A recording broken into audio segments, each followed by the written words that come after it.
How are you? I hope you all are doing well. तो जैसे कि अब तक हमने जितने भी लेक्चर्स पढ़ लिए हैं उसमें हमने अभी तक अपने फ्लूइड स्टैटिक्स का सेकेंड लास्ट टॉपिक पढ़ लिया था अपने प्रीवियस लेक्चर में। मैंने बताया था आपको कि लास्ट लेक्चर जो है हमारे फ्लूइड स्टैटिक्स का, उसमें हम लोग पढ़ने वाले हैं रिजिड बॉडी मोशन। तो today we will be studying about rigid body motion of a fluid. तो इसका देखिए जो रिजिड बॉडी मोशन है इसका बेसिक मीनिंग क्या है। जैसे कि मैंने सामने लिखा हुआ है रिजिड बॉडी मोशन।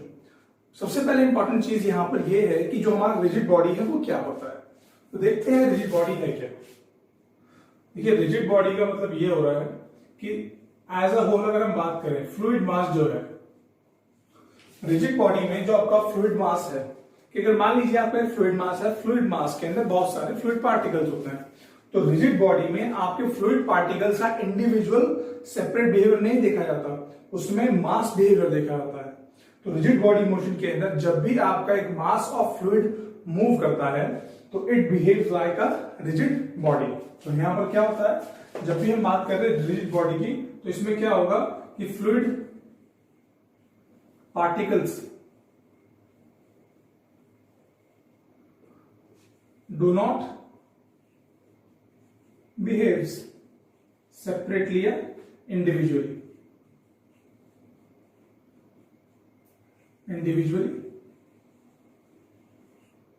Okay, तो होता क्या यहां पर, they acts like a single body. जितने भी आपके acts like a single body, जो आपका फ्लूइड का मास है, यहां पर फ्लूइड मास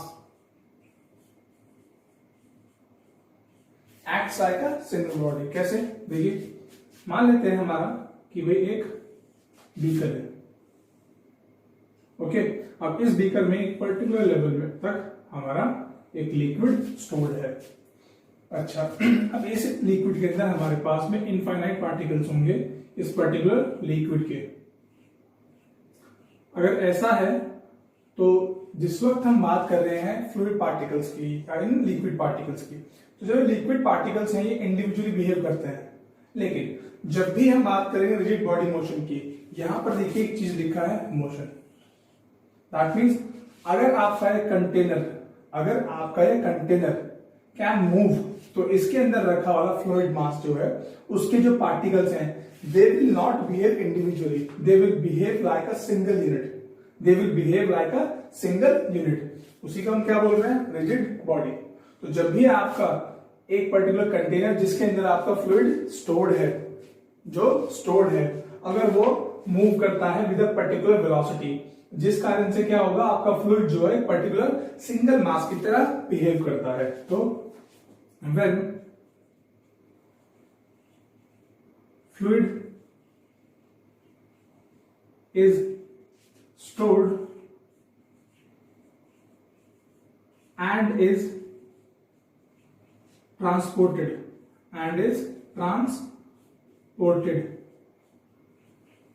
तो क्या होता है, then the fluid mass में जो आपके पार्टिकल्स है, then the fluid particles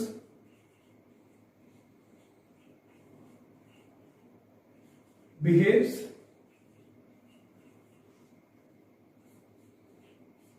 like a rigid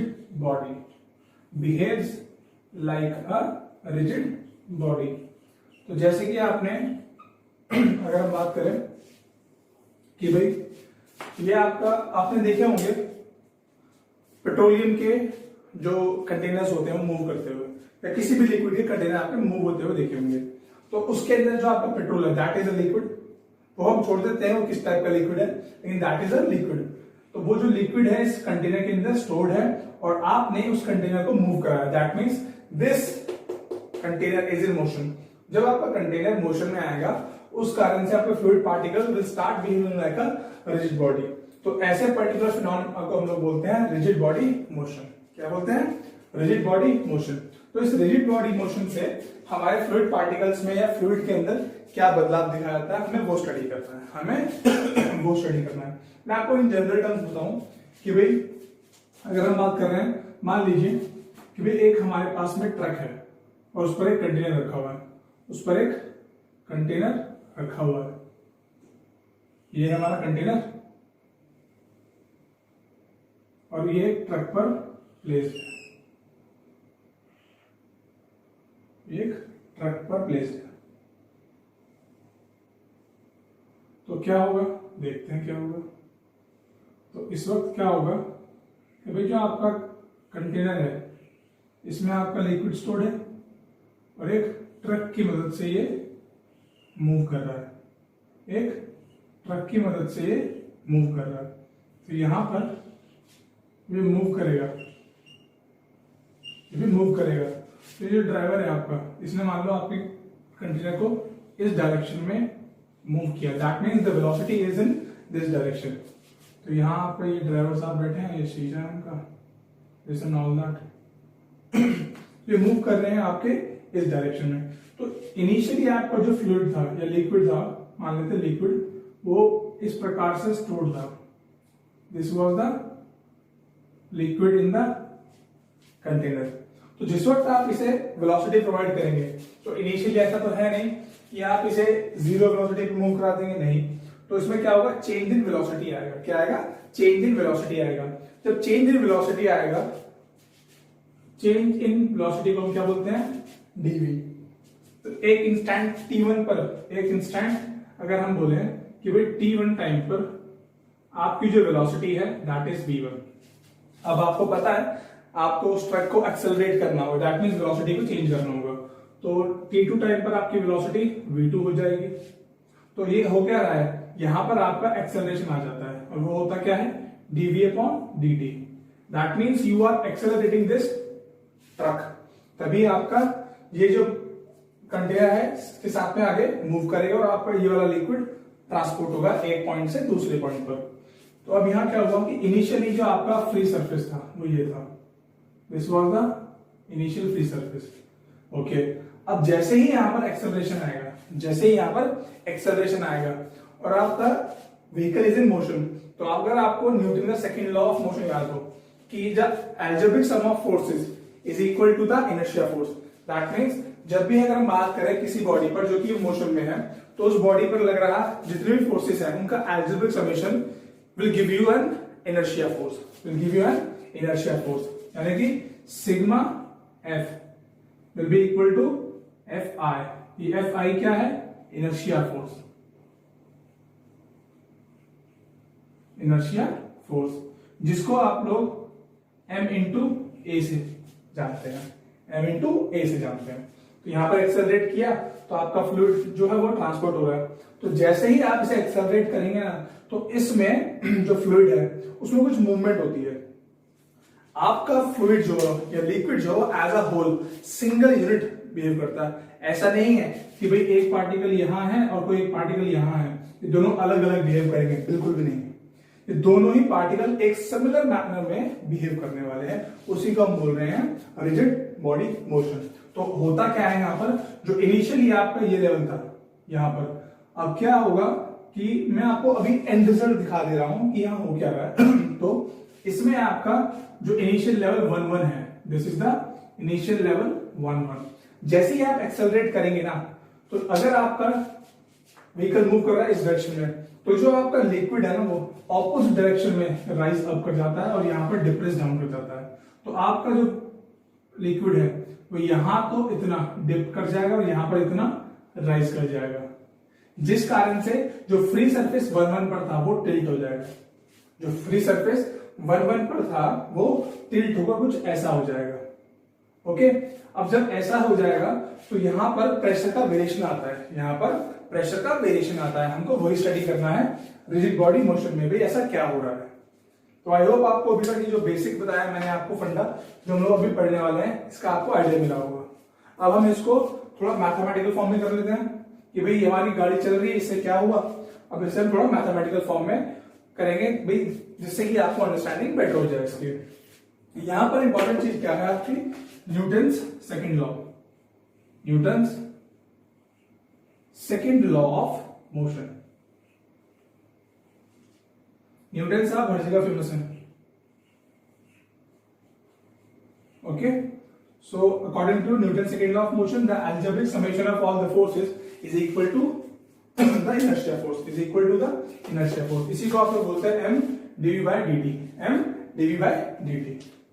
तो रिजिड बॉडी का आपको आई होप कॉन्सेप्ट समझ में आया कि भाई वो जो आपका लिक्विड पार्टिकल्स है वो अलग अलग बिहेव नहीं करेंगे, वो सारे के सारे as a single unit behave करते हैं, जिसको हम बोलते हैं रिजिड बॉडी मोशन. ओके, तो ये था आपका थोड़ा सा थ्योरी. अब मूव ऑन करते हैं इससे आगे. हम लोग न्यूमेरिकल फॉर्म में क्या कर सकते हैं, हम ये देखते हैं.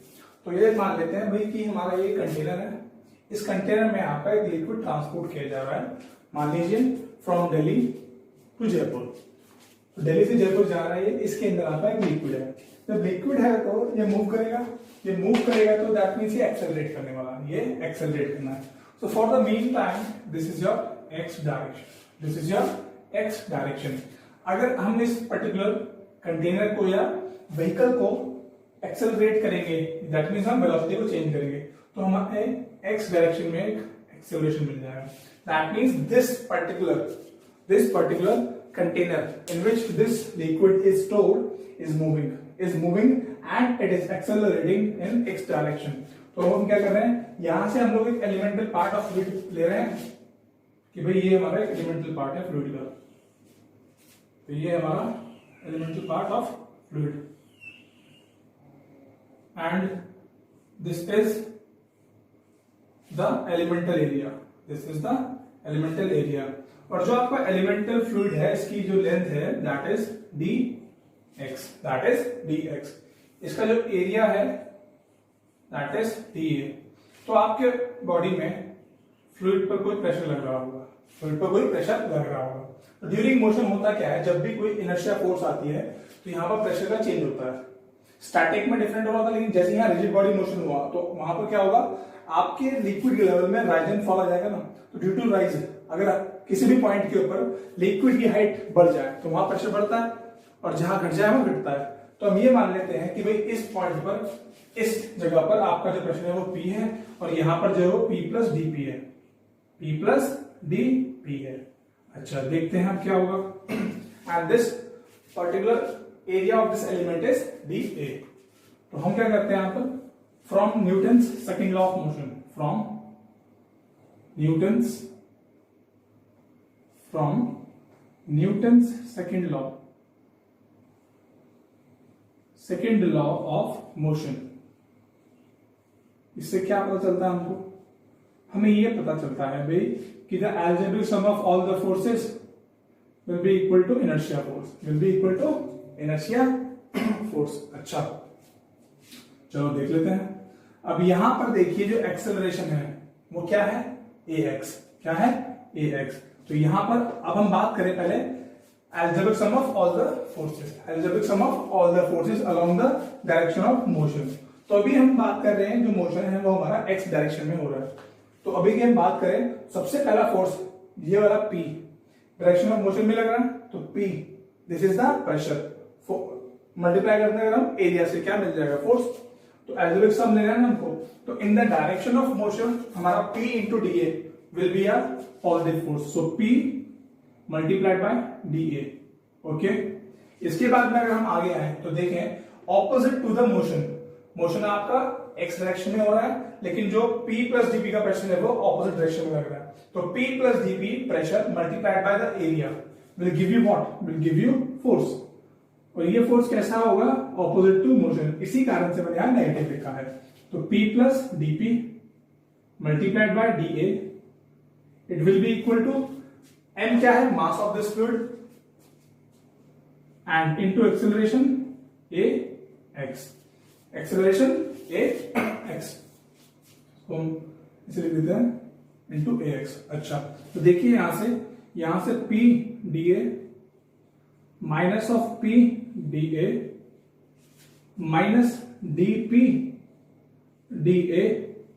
अच्छा, मास होता क्या है, मास क्या होता है बेसिकली, अगर हम बोले mass is density multiplied by volume, multiplied by volume, yes, into ax. Okay, तो यहां से हमारा P DA और P DA ये कैंसिल आउट हो जाएगा, बचेगा क्या, माइनस का dp dA will be equal to density into volume. Volume क्या होता है? Area into length. तो एरिया कितना है इस फ्लूइड एलिमेंट का? dA और length dx multiplied by a into x. तो यहां से dA और dA कैंसिल हो जाएंगे। तो यहां से आप देखिए जो आपका dp बाय dx है, dp by dx it will be equal to minus rho times a into a suffix x, a suffix x। ये बहुत ही इंपॉर्टेंट चीज है आपके लिए। क्यों? देखते हैं क्यों। देखिए dp का मतलब क्या होता है? dp का मतलब होता है change in pressure. Change in pressure, तो चेंज इन प्रेशर यहां p है, यहां p प्लस dp है। तो p और p प्लस dp का change in pressure p1 minus p2 हो गया over the length dx, over the length dx। तो इसको हम बोलते हैं pressure gradient in the direction of motion या pressure gradient in x direction. ये तो समझ में आ गया। It will be equal to negative times density into ax। Negative का मतलब क्या होता है? आपको पहले ही मैंने बताया था नेगेटिव का मतलब क्या होगा कि भाई जो प्रेशर चेंज है आपका, प्रेशर है तो प्रेशर का जो चेंज आने वाला है वो नेगेटिव होगा। That means in the direction of motion, in the direction of motion. जिस डायरेक्शन में आपका मोशन हो रहा है उस डायरेक्शन में आपका प्रेशर डिक्रीज करता है। So negative sign means pressure is decreasing, pressure is decreasing in x direction, in x direction। x direction मतलब क्या है? यहां पर जो आपका एक्सेलरेशन है वो किस डायरेक्शन में है? वो आपका एक्स डायरेक्शन में है। तो इस डायरेक्शन में आपका प्रेशर जो है वो डिक्रीज कर रहा है।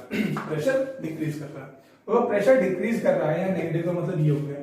तो अगर हम इसकी बात यहां पे कर लें कि भाई dp will be equal to minus का रो ax dx, माइनस का रो ax dx। तो आपको अगर बहुत सारे प्रेशर्स, अगर सारा प्रेशर निकालना होगा तो क्या होगा? इंटीग्रेट कर दीजिए, आपको क्या मिल जाएगा? आपको मिल जाएगा टोटल प्रेशर। अच्छा, यहां से हम बात करें कि भाई जो आपका प्रेशर है, हम कहें कि भाई dp by dx pressure change तो हुआ, ये it is a pressure change. तो अगर आप बोल दें कि भाई ये मेरा कंटेनर है, ये मेरा कंटेनर है and this was the initial level, this was the initial level. तो ये मैं डिनोट कर रहा हूं 1 से। तो before the motion of the container this was the level of the liquid. जैसे ही आपने इस कंटेनर को एक्सेलरेट किया तो क्या हो जाएगा? इन द डायरेक्शन ऑफ मोशन आपका प्रेशर घटेगा। तो प्रेशर घटने का मतलब क्या होता है? आपको पता है कि भाई pressure equal to rho g h, pressure equal to rho g h. अगर प्रेशर की बात कर रहे हैं यहां पर, तो अगर मैं बोलूं H equal to P upon rho G, तो इसे हम क्या बोलते हैं? Pressure head. तो अगर प्रेशर घटेगा तो प्रेशर हेड भी घटेगा। तो इसीलिए हेड का मतलब क्या होता है? Height, height of liquid above that point. तो अगर मैं बोलूं इन the direction of motion pressure घटने वाला है ना, प्रेशर क्या होगा? डिक्रीज करेगा। तो आपका जो लेवल पहले यहां था अब वो क्या होगा? आगे की तरफ डिक्रीज कर जाएगा और पीछे की तरफ बढ़ जाएगा। तभी तो ऐसा होगा ना, अदरवाइज जो वॉल्यूम ऑफ लिक्विड है वो कांस्टेंट रह नहीं पाएगा। तो ये कुछ ऐसे हो जाएगा, ये कुछ ऐसे हो जाएगा। यहां पर क्या हो जाएगा? यहां पर आपको एक पर्टिकुलर अमाउंट का फॉल मिलेगा और इधर में एक राइज मिलेगा, यहां पर एक राइज मिलेगा।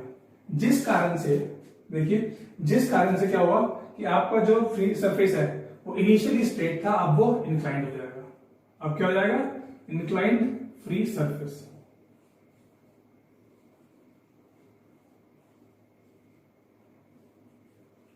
इंक्लाइंड फ्री सरफेस क्योंकि पीछे की तरफ आपका प्रेशर बढ़ गया है और यहां घट गया है।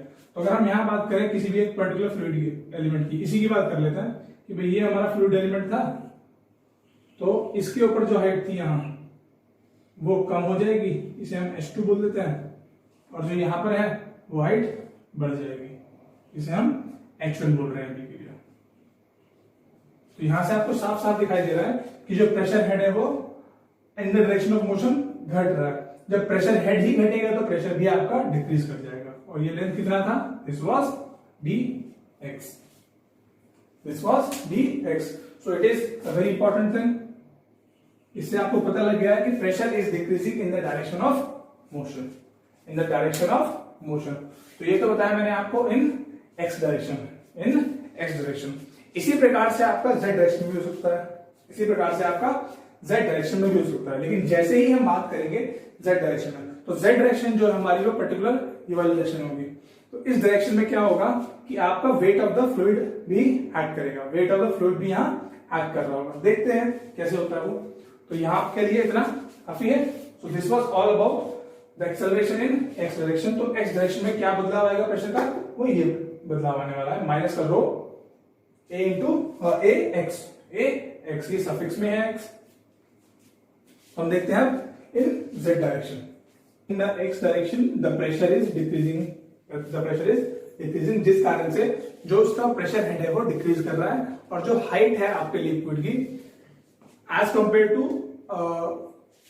Front point and back point की अगर बात करें कंपैरिजन में, तो जो फ्रंट पार्ट होगा आपके कंटेनर का उसमें लेवल ऑफ लिक्विड नीचे चला जाएगा, और पीछे वाला पार्ट जो होगा वो उसमें आपका लिक्विड का हाइट बढ़ जाएगा।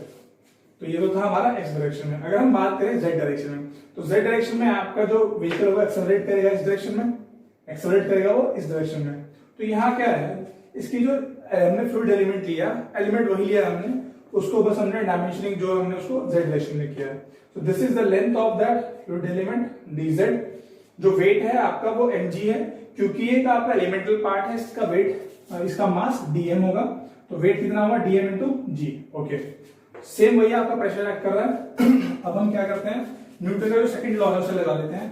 सो according to Newton's second law, according to Newton's second law of motion, हमें मालूम है कि the algebraic sum of all the forces will be equal to inertia force, will be equal to inertia force. अच्छा, motion की direction हमारी ये है, तो in the direction of acceleration जितनी भी फोर्सेस होंगी सारी की सारी पॉजिटिव होंगी। तो first force is P multiplied by dA, तो P into dA, this is the first force. After this देखें आपका एक नेक्स्ट फोर्स जो दिखाई दे रहा है वो P प्लस dP का pressure multiplied by dA on this space, and it is against the motion. तो अगेंस्ट द मोशन है यानी कि अगेंस्ट द एक्सेलरेशन डायरेक्शन है, तो नेगेटिव होगा। तो P plus dP multiplied by dA। अच्छा, dm इंटू g, ये भी एक फोर्स है आपका, it is acting opposite to the az, तो minus of dm multiplied by g। तो ये तो हो गया आपका algebraic sum of all the forces, it will be equal to m times a। इस फ्लूइड एलिमेंट का मास कितना है, dm, और acceleration az, acceleration is az। तो अगर हम यहां से देखें P dA minus P dA plus dP multiplied by dA will be equal to dm, और dm अगर मैं dm को साइड ले जाऊं कॉमन आ जाएंगे, तो क्या बन जाएगा, dm multiplied by az plus g, az plus g। तो यहां से P dA और P dA आपको कैंसल होते हुए दिखाई देंगे। तो minus of dP dA will be equal to, this is what, this is mass, this is mass. तो मास होता क्या है, density into volume. So this is volume, dm के लिए dV multiplied by az plus g। अच्छा, तो minus of dP into dA, अगर मैं वॉल्यूम को सिंप्लीफाई कर दूं तो वॉल्यूम क्या होता है, एरिया इंटू लेंथ। तो हमारे फ्लूइड एलिमेंट का एरिया है dA, लेंथ है हमारा dz into az plus g। तो यहां पर dA और dA आपस में कैंसल आउट हो जाएंगे, और यहां से आपको एक रिलेशन दिखाई देगा कि भाई dp upon dz is equal to minus of rho times az plus g, az plus g। तो यहां पर आपको दिखाई दे रहा है भाई कि भाई आपका in the z direction also the pressure gradient will be decreasing. तो यहां से आपको पता चला कि भाई फ्रॉम 1 and 2,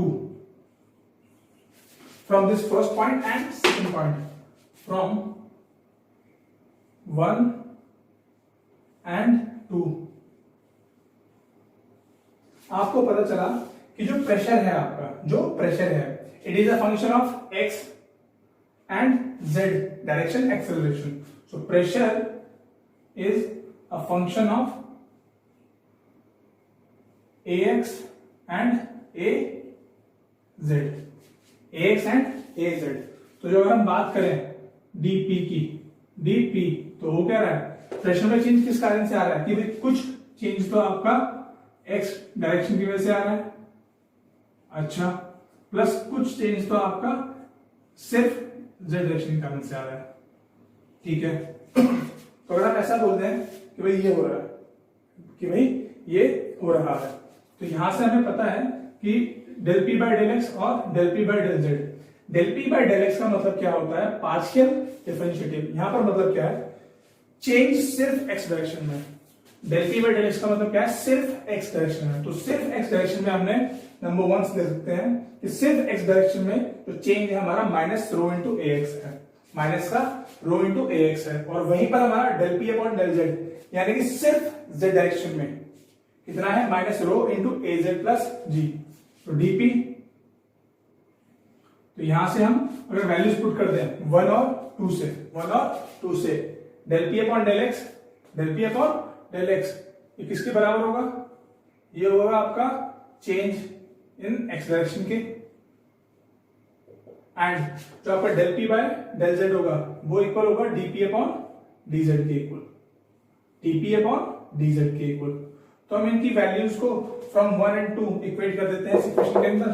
तो हमारे पास जो रिलेशन बनेगा वो बनकर आएगा dp, del P by del x का वैल्यू है माइनस का rho into a x times d x, फिर से value del by del z की कितना है, इट इज माइनस का rho A Z plus g. तो माइनस का rho A Z plus G multiplied by D Z, multiplied by D Z. So this is the general equation of pressure। तो ये आपकी generalised equation है, this is the generalised equation, generalised equation. अच्छा ठीक है, अगर हम बात करें भाई कि अगर ऐसा हो रहा है तो थोड़ी देर के लिए हम ये बोल देते हैं कि जनरलाइज्ड इक्वेशन हमारी है generalised equation of pressure change, pressure change in rigid body motion, in rigid body motion।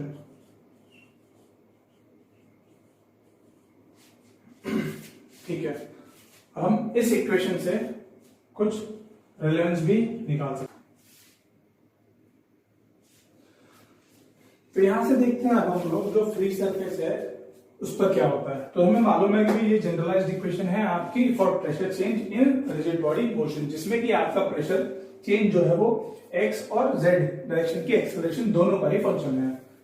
तो हमने यहां उसको प्लॉट कर दिया कि भाई ये हमारा जो फ्री सरफेस है वो कुछ ऐसा है। अच्छा, अगर मान लीजिए ये आपका फ्री सरफेस है लिक्विड का, this is the free surface of liquid, this a c is the free surface of the liquid. अब फ्री सरफेस के ऊपर जो प्रेशर होता है वो कैसा होता है, that is atmospheric. So it is everywhere atmospheric, it is everywhere atmospheric, क्योंकि आपका जो एटमॉस्फेरिक प्रेशर है वो हर पॉइंट पर अपने सराउंडिंग में यूनिफॉर्म प्रेशर लगाता है, यूनिफॉर्म प्रेशर लगाता है। तो at free surface, at free surface, तो फ्री सरफेस पर आपका जो प्रेशर है वो कितना है, P ATM, it is P ATM, that means it is uniform everywhere, P ATM uniform. Okay, अच्छा यहां से हम लोग देखते हैं कि भाई z डायरेक्शन में आपका कुछ चेंज आया, x में कुछ चेंज आया आपका। क्यों लिखा रहा हूं मैं इसको? क्योंकि आपका pressure change is a function of x and z direction both. तो आपको पता चला कि z डायरेक्शन में आपका जो हाइट है वो किस प्रकार से कम और बढ़ गया। तो अगर आपका एक्सेलरेशन इस डायरेक्शन में था तो ये हाइट यहां पर कम हो गई और यहां से बढ़ गया। तो यहां से हम लोग देखते हैं कि भाई इस इक्वेशन की अगर हम बात करें फ्रॉम जनरलाइज्ड इक्वेशन अगर हम बात करें कि फ्री सरफेस पर हर जगह प्रेशर इज पी एटीएम, तो चेंज इन प्रेशर कितना आएगा फ्री सरफेस पर? अगर हर जगह पर ही सेम प्रेशर है तो चेंज इन प्रेशर आएगा? नहीं आएगा। तो कितना आएगा? वो 0 होगा।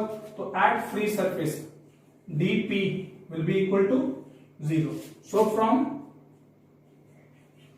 from generalized equation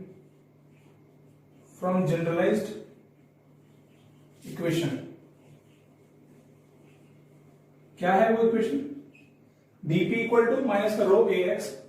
तो इंस्टेड ऑफ dp का वैल्यू कितना है फ्री सरफेस पर? 0। तो 0 इक्वल टू माइनस का rho times ax dx minus का rho times az plus g into dz। अच्छा, अब हम यहां से बात करें कि भाई dz बाय dx, तो डेंसिटी से डेंसिटी तो पहले कैंसिल आउट हो जाएगा। बचेगा क्या? बचेगा आपका ax upon az plus g, ax upon az plus g। अच्छा, ये है क्या? इसकी बात कर लेते हैं क्या है। देखिए, अगर मैं आपसे कहूं कि dz अपॉन dx ये क्या है, तो देखिए आपकी जो हाइट है वो इस पॉइंट पर मान लीजिए z2 है एंड इस पॉइंट पर z1 है and this length is dx। तो अगर मैं आपसे कहूं कि भाई ये वाली हाइट अगर मैं पूछूं आपसे कितनी होगी, तो आप बोलेंगे इसे z1 माइनस z2, और ये क्या है? dx। तो बेसिकली आपको दिखाई देगा कि जो आपका प्रेशर हेड है it is decreasing at a particular rate. वही तो आपका प्रेशर ग्रेडियंट है, तो dp बाय dx। तो यहां से आपको दिखाई देगा कि भाई dz अपॉन dx जो कि है हमारा z1 minus z2 upon dx। इससे आपको क्या मिल जाएगा? फ्री सरफेस का स्लोप मिल जाएगा। सो देख लीजिए इसको, it will be equal to tan theta. तो tan थीटा की अगर हम बात करें, tan थीटा को हम बोलते हैं स्लोप। क्या बोलते हैं? स्लोप। तो स्लोप ऑफ फ्री सरफेस। तो देखिए, क्योंकि आपका फ्री सरफेस जो है वो टिल्ट हो गया है, इसीलिए स्लोप आया है। अदरवाइज स्लोप कितना होता? 0 होता। स्लोप आया है तो क्या है? tan theta. तो tan theta is equal to z1 minus z2 divided by dx। So it is equal to what? It is equal to ax upon az plus g। तो यहां से आपको आसानी से ये रिलेशन निकलता हुआ दिखा देता है। तो इससे पता लग गया आपको कि जो आपका फ्री सरफेस होगा वो टिल्टेड होगा। Hence free surface gets tilted. तो यहां से हमें दो चीज पता लग गई। क्या? कि भाई एक तो हमारा प्रेशर जो है वो इन द डायरेक्शन ऑफ x वो घटेगा और हमारा जो फ्री सरफेस है वो टिल्ट हो जाएगा। तो यहां पर प्रेशर जो है वो ज्यादा होगा, इसे हम बोल देते हैं H1।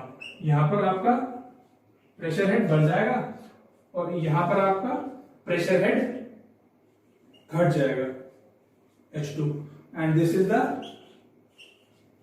AX direction. और फ्री सरफेस जो है वो टिल्ट हो जाएगा। फ्री सरफेस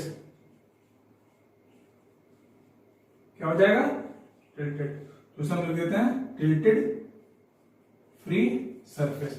और जो इसका टिल्ट एंगल होगा या स्लोप एंगल है वो कितना होगा, इट इज tan थीटा, जो कि आप आसानी से इस रिलेशन से निकाल सकते हैं। ओके, तो this was all about rigid body motion. अच्छा, यहां पर एक आपका बड़ा ही इंपॉर्टेंट नोट है। वो नोट क्या बोलता है, देखते हैं क्या बोलता है कि भाई अगर मैं बोलूं कि आप जिस लिक्विड को ट्रांसपोर्ट कर रहे हैं स्टोर करके कंटेनर के अंदर, नोट है कि नोट क्या है आपका, नोटिस कि for no spill, for no spill, spill का मतलब क्या होता है कि वाइल ट्रांसपोर्टिंग आपका जो लिक्विड है, क्योंकि आगे घट जाएगा लेवल उसका और पीछे बढ़ जाएगा। तो अगर मान लीजिए अनकवर्ड है, अगर ये अनकवर्ड है तो यहां से अगर ये लेवल इस हाइट से ऊपर निकल जाए तो ये स्पिल हो जाएगा, ये स्पिल हो जाएगा। तो क्या हमें वही देखना। तो for no spill, for no spill of liquid क्या होना चाहिए, rise should be equal to fall, rise should be equal to fall. कैसे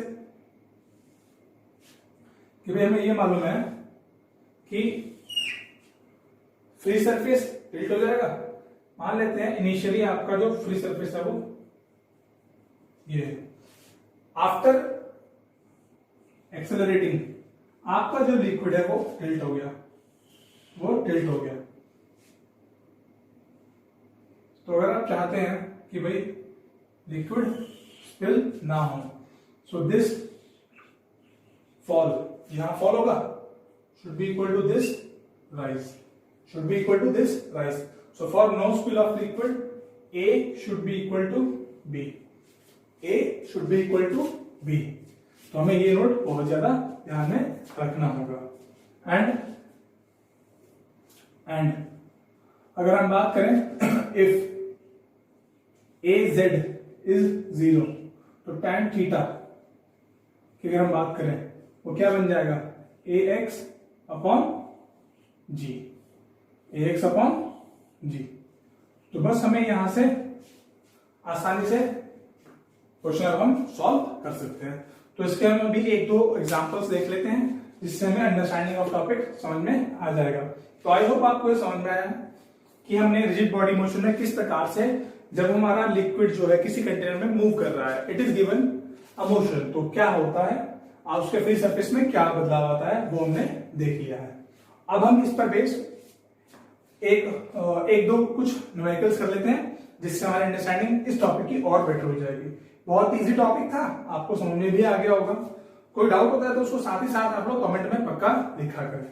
तो अब हम क्या करते हैं, हम उसमें क्वेश्चन करते हैं जिससे हमारा अंडरस्टैंडिंग थोड़ा बेटर हो जाए। तो क्वेश्चन क्या है कि a liquid vessel is moving with an acceleration, एक आपका लिक्विड वेसल है वो एक पर्टिकुलर एक्सेलरेशन ax के साथ मूव कर रहा है। डिटरमाइन द एक्सेलरेशन, आपको ये ax निकालना है so that no liquid spills out. तो यहां पर आपको जो क्वेश्चन मिलेगा इस प्रकार के क्वेश्चन में आपको साफ साफ पता चल रहा है कि वेसल लिक्विड वेसल है moving with an acceleration, so it is itself a question of rigid body motion. तो आपको ये पता करना है कि आपका जो कंडीशन है वो ये है कि लिक्विड स्पिल आउट ना हो। तो जिस वक्त आपका ये वाला लिक्विड मूव करेगा तो क्या होगा, आपका जो फ्री सरफेस है वो टिल्ट हो जाएगा, वो टिल्ट हो जाएगा। जिस कारण से क्या होगा कि भाई अगर आपकी बात करें for no spill, for no spill solution देखते हैं। सबसे पहले तो ए जेड का वैल्यू 0 है और कंडीशन गिवन आपको क्या है, for no spill, for no spill. तो for no spill A is equal to B, A is equal to B. अब इस कंटेनर की हाइट है 10 मीटर, तो मैक्सिमम से मैक्सिमम अगर ये 6 मीटर का आपका इनिशियल लिक्विड लेवल है, this is the initial liquid level. तो अगर मैं बात करूं नो स्पिल के लिए एटमोस्ट कंडीशन में आपका जो ये फ्री सरफेस ऑफ लिक्विड है या लिक्विड जो है इस पॉइंट पर मैक्सिमम टच कहां हो सकता है, 10 पर, क्योंकि ऐसे मूव कर रहा है तो राइज होगा पीछे की तरफ, तो यहां पर राइज हो जाएगा कितना, 6 से ऊपर कितना, सिर्फ 4 मीटर। तो 4 मीटर यहां राइज हो जाएगा। तो अगर 4 मीटर यहां राइज होगा तो 4 मीटर का यहां पर डिप होगा, तभी तो A इक्वल टू बी होगा। This is A and this is B, this is B। अच्छा, तो यहां से आपको पता चल जाएगा कि भाई जो आपका, मैं कहूं आपसे ये हाइट कितना है, अगर ये A है तो ये भी A ही होगा, और A का वैल्यू कितना है 4, क्योंकि B का वैल्यू कितना है 4। तो यहां से आपको ये फ्री सरफेस का टिल्ट एंगल मिल जाएगा फ्री सरफेस का टिल्ट एंगल मिल जाएगा। तो A equal to b equal to 4 metre, equal to 4 metre, क्योंकि 6 मीटर है यहाँ पर, 6 मीटर से ऊपर सिर्फ आप 4 मीटर ही मूव कर सकते हैं। तो जितना राइज होगा उतना ही आपका फॉल होगा, तभी आपका नो स्पिल कंडीशन आने वाला है। अच्छा, तो अगर हम बात करें टैन थीटा की, अगर हम बात करें टैन थीटा की, तो होता क्या है, पंडित बद्री प्रसाद हर बोले perpendicular upon base. So what is the perpendicular? Here perpendicular is a plus b, so this is the perpendicular, a plus b divided by base is 4 metre, base is 4 metre. तो यहां से आपको tan थीटा का value मिल जाएगा, which will be, a का value है 4, b का वैल्यू है 4, 8/4, 8/4। एंड आपको मालूम है कि tan theta is equal to ax upon az plus g। तो az का वैल्यू तो आपको पता है 0 है, तो यहां से आप क्या करेंगे, tan थीटा का वैल्यू कितना है 8/4, 8/4। From here you will put the value of ax upon az का वैल्यू 0 इंटू g। तो आपको यहां से पता है कि भाई ax का वैल्यू कितना आ जाएगा, ax will be 8/4 is 2, and what is the value of g? 9.81 metre पर सेकेंड स्क्वायर, तो वैल्यू आएगा आपका 19.62। तो ax इज 19.62 मीटर पर सेकेंड स्क्वायर। ये क्वेश्चन जो है आपका EAC में आया हुआ क्वेश्चन है, this is a question from EAC exam. I hope आपको समझ में आया होगा। बस आपको ये देखना है कि ये जो कंडीशन है for no spill, no spill में क्या होगा, ax की डायरेक्शन अगर ये है तो इससे बैक डायरेक्शन में आपका जितना आपका राइज होगा उतना ही फॉल हो सकता है, तभी नो स्पिल होगा, अदरवाइज स्पिल हो जाएगा, अदरवाइज स्पिल हो जाएगा। So this completes our rigid body motion. I hope आपको समझ में आया होगा। कुछ भी डाउट आता है तो प्लीज कमेंट किया करें, और वीडियो को जितना हो सकता है उतना शेयर करें, अपने फ्रेंड्स को शेयर कीजिए, सब्सक्राइब कीजिए, लाइक कीजिए।